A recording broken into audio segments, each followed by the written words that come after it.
My main contention in tonight's debate is that Jesus' resurrection was a real historical event and therefore meaningful for us today.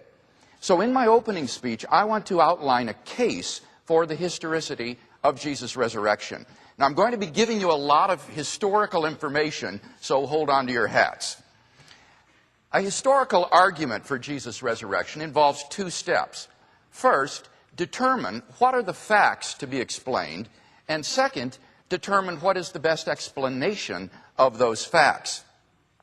First, what are the facts to be explained? In order to answer this question, it's important to say something about our sources for the historical Jesus. Our principal sources for the life of Jesus consist of documents written within a generation after his death, which were later collected by the church and put into one volume called the New Testament. When historians investigate Jesus' life, they're not treating the New Testament as a wholly inspired book. They're not even assuming that the New Testament is generally reliable. The historian expects to find errors and inconsistencies in even his most reliable sources. So the historian isn't presupposing that the New Testament documents are reliable. Rather, he's arguing that in the case of a specific event, there are good reasons to think that the documents are reliable on that score.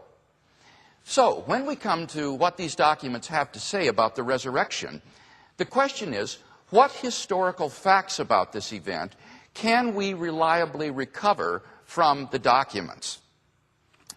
Now, it might come as something of a surprise to you that today the relevant facts are largely agreed upon by New Testament critics. There has been a revolution in New Testament scholarship concerning the resurrection over the last half century. Back in the 1940s and 50s, it was widely believed that the story of Jesus' empty tomb was a legend shaped by the theology of the early church, which arose many decades after Jesus was dead and gone.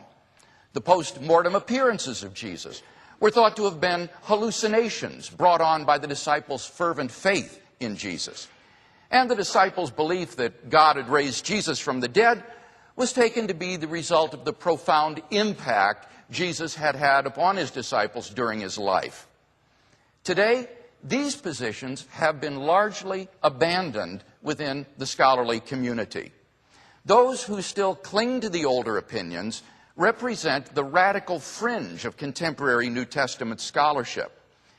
Instead, today, the majority of scholars affirm the following three facts about what happened following Jesus' crucifixion.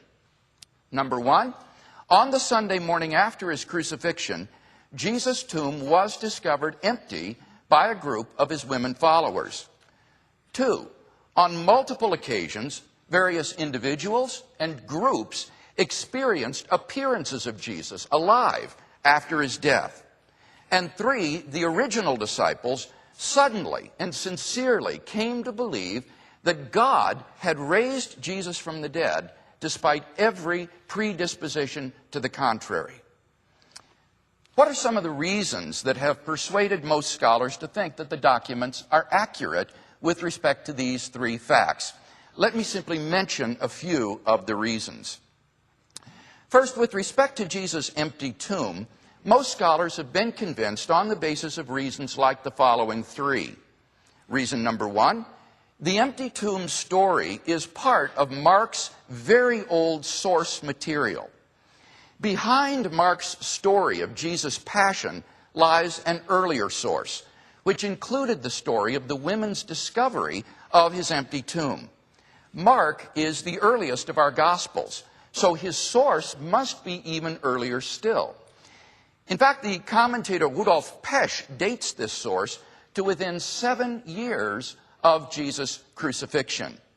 Contrast this with the sources for Roman and Greek history, which are usually removed 1 or 2 generations or even centuries from the events that they record.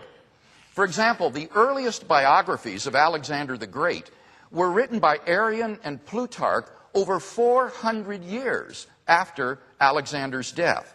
And yet classical historians consider them still to be trustworthy. According to A.N. Sherwin-White in his book, Roman Society and Roman Law in the New Testament, even 2 generations is too short a time span to allow legendary tendencies to wipe out the hard core of historical facts. Thus, the extraordinarily early date of Mark's Passion source effectively rules out the hypothesis that the story of the empty tomb is a late developing legend, as critics used to think. Reason number 2. Mark's account of the empty tomb is multiply and independently attested by other sources. One of the most important criteria used by historians is multiple independent attestation. If an event in Jesus' life is attested by at least 2 independent sources, one of which is early, then the event is likely to be historical. As New Testament critic Marcus Borg explains, the logic is straightforward. If a tradition appears in an early source and in another independent source, then not only is it early, but it is also unlikely to have been made up.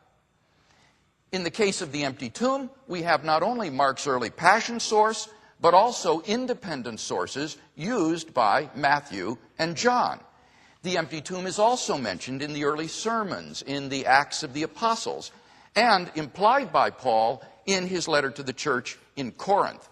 Thus we have early, multiple, independent attestation of the fact of the empty tomb, one of the most important indications of historicity.